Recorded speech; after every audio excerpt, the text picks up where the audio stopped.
नमस्कार, आप देख रहे हैं लाइव न्यूज दिल्ली और मैं हूं आपके साथ सपना ठाकुर। रुक करते लाइव न्यूज दिल्ली की सुपरफास्ट खबरों की ओर। दिल्ली को लॉ एंड ऑर्डर के तहत पुलिस ने 15 जिलों में बांटा है। एकमात्र ईस्ट जिले की कमान महिला ऑफिसर के पास है, जो पूरी शिद्दत से काम को कंट्रोल करने में जुटी हुई है। शकरपुर में चल रहे एनबीटी सुरक्षा कवच अभियान के तहत डीसीपी अपूर्वा गुप्ता से शंकर सिंह ने कई मुद्दों पर खास बातचीत भी की। दिल्ली में आईएसआईएस का आतंकी गिरफ्तार, इस पर 3 लाख रुपए का इनाम था। आतंकी की पहचान रिजवान अली के रूप में हुई है। रिजवान दिल्ली के दरियागंज का रहने वाला है। मनीष सिसोदिया को जमानत मिलने पर कांग्रेस सांसद शशि थरूर ने कहा कि अच्छी बात है, लेकिन जमानत इससे भी पहले मिलनी चाहिए थी। शिवसेना सांसद प्रियंका चतुर्वेदी ने कहा कि जया बच्चन उपराष्ट्रपति से कहीं ज्यादा अनुभव रखती हैं। सभापति संसद सदस्य का अनादर नहीं कर सकते। वहीं टीएमसी सांसद डोला सेन ने कहा कि वो सेलिब्रिटी के रूप में वहां नहीं थी, वो एक पार्लियामेंट मेंबर के रूप में संसद में मौजूद थी। वक्फ संशोधन बिल पर शिरोमणि अकाली दल सांसद हरसिमरत कौर बादल ने कहा कि किसी भी अल्पसंख्यक समाज को ये अमन से जीने देना नहीं चाहते। जिस तरह से ये स्थानीय पार्टियों को खत्म करने में लगे हुए, वैसे ही अल्पसंख्यकों पर भी हावी होने जा रहे हैं। श्री कृष्ण जन्मभूमि मामले में नवंबर तीसरे हफ्ते तक सुनवाई टल गई है। शाही ईदगाह मस्जिद के सर्वे पर फिलहाल अंतरिम रोक जारी रहेगी। मामले की अगली सुनवाई 18 नवंबर को होगी। दिल्ली के पूर्व डिप्टी सीएम मनीष सिसोदिया को सुप्रीम कोर्ट ने शुक्रवार यानी कि 9 अगस्त को जमानत दे दी है। सिसोदिया 17 महीने से तिहाड़ जेल में बंद है। सिसोदिया को दिल्ली शराब नीति घोटाले से जुड़े सीबीआई और ईडी दोनों केस से राहत मिली है। सीबीआई ने भ्रष्टाचार केस में सिसोदिया को 26 फरवरी 2023 को गिरफ्तार किया था। ईडी ने 9 मार्च 2023 में उन्हें मनी लॉन्ड्रिंग मामले में गिरफ्तार किया था। उन्होंने 28 फरवरी 2023 को मंत्री पद से इस्तीफा दिया था। सुप्रीम कोर्ट ने फैसला सुनाते हुए कहा, केस में अब तक 400 से ज्यादा गवाह और हजारों दस्तावेज पेश किए जा चुके हैं। आने वाले दिनों में केस खत्म होने की दूर दूर तक कोई संभावना नहीं है और ऐसे में सिसोदिया को हिरासत में रखना उनके स्वतंत्रता के मौलिक अधिकार का उल्लंघन होगा। सिसोदिया आज शाम तक जेल से बाहर आ सकते हैं। सुप्रीम कोर्ट की order copy Rouse Avenue court भेजी जाएगी। वहां सिसोदिया को 10-10 लाख का बेल बॉन्ड भरना होगा। फिर रिलीज ऑर्डर तिहाड़ जेल भेजा जाएगा और इसके बाद सिसोदिया बाहर आ जाएंगे। Justice B R. गवई और जस्टिस के.वी. विश्वनाथ की बेंच ने सिसोदिया की जमानत पर फैसला सुनाया है। बेंच ने 3 दिन पहले 6 अगस्त को अपना फैसला सुरक्षित रख लिया था। 4 जून को सुप्रीम कोर्ट ने सिसोदिया को जमानत देने से इनकार किया था। सिसोदिया ने जमानत पर दोबारा विचार करने की याचिका लगाई थी।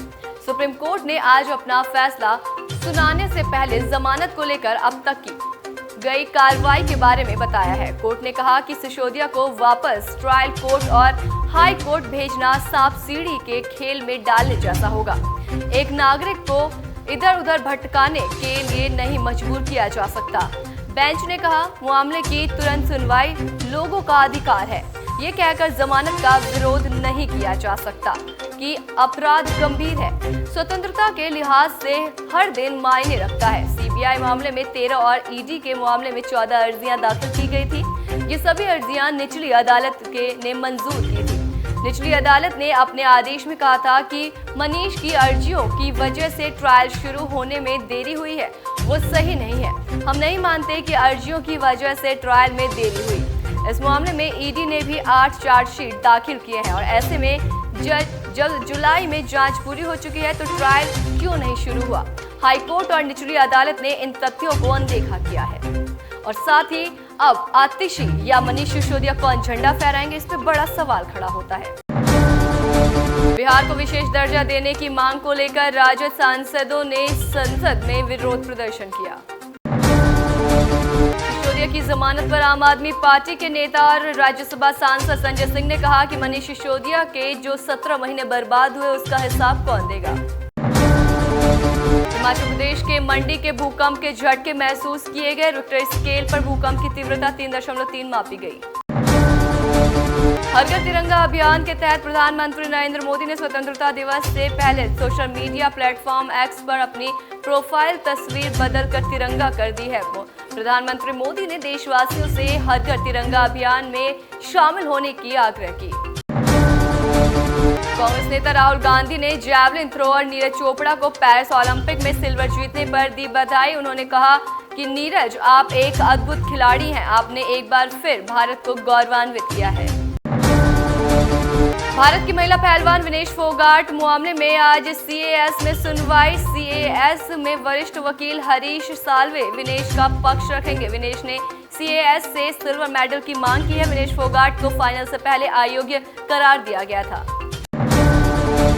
समाजवादी पार्टी के प्रमुख अखिलेश यादव ने लखनऊ के बजाय दिल्ली का सियासी अखाड़ा भले ही अपने लिए चुन लिया हो, लेकिन फोकस उत्तर प्रदेश के समीकरण को साधने का है। यूपी में 37 लोकसभा सीटों के साथ सपा के सबसे बड़ी पार्टी बनने के बाद अखिलेश अब अपने मुस्लिम वोट बैंक को लेकर किसी तरह का कोई रिस्क लेने के मूड में नहीं है। मोदी सरकार के द्वारा वक्फ एक्ट में बदलाव के लिए किए गए विधेयक पर अखिलेश यादव ने जिस तरह से तेवर संसद में दिखाए हैं, वो मुसलमानों से जुड़े किसी मुद्दे पर पहली बार नजर आया है। अखिलेश यादव ने वक्फ संशोधन विधेयक का सिर्फ विरोध ही नहीं, बल्कि वक्फ बोर्ड में गैर मुस्लिमों को शामिल करने और जिला अधिकारी को पावर देने पर भी सवाल खड़े किए हैं। और इतना ही नहीं, अखिलेश ने कहा कि सरकार विधेयक के जरिए मुसलमानों के मामले में हस्तक्षेप करना चाहती है। मुस्लिमों से जुड़े मुद्दे पर अखिलेश पहली बार अपने पिता मुलायम सिंह यादव की तरह खुलकर स्टैंड लेते नजर आए हैं। इसलिए कहा जा रहा है कि वक्फ बोर्ड के बहाने अखिलेश ने बड़ा सियासी दांव चला है, जिसके एजेंडे में मुस्लिम वोट बैंक है। सपा के संस्थापक मुलायम सिंह यादव अपने इसी तेवर और मुस्लिम सियासत के जरिए उत्तर प्रदेश के मुसलमानों के बीच मजबूत पकड़ बनाए रखने में कामयाब रहे। सीएम रहते हुए मुलायम सिंह यादव ने अयोध्या में बाबरी मस्जिद को बचाने के लिए कार सेवकों पर गोली चला दी थी। इस स्टैंड से मुल्ला मुलायम तक कहा जाने लगा था। मुलायम ने 90 के दशक में जनता दल से अलग समाजवादी पार्टी का गठन किया था, जिसके बाद उनका सियासी आधार मुस्लिम और यादव बने। एमवाई समीकरण के चलते मुलायम सिंह यादव 3 बार यूपी के मुख्यमंत्री बने और एक बार अखिलेश यादव यूपी की सत्ता पर विराजमान हुए थे। देश दुनिया के तमाम छोटी बड़ी खबरों से जुड़ने के लिए देखते रहें लाइव न्यूज दिल्ली। नमस्कार। अभी सब्सक्राइब करें हमारे चैनल लाइव न्यूज दिल्ली को और साथ में बेल आइकन दबाना ना भूलें। Live news Delhi.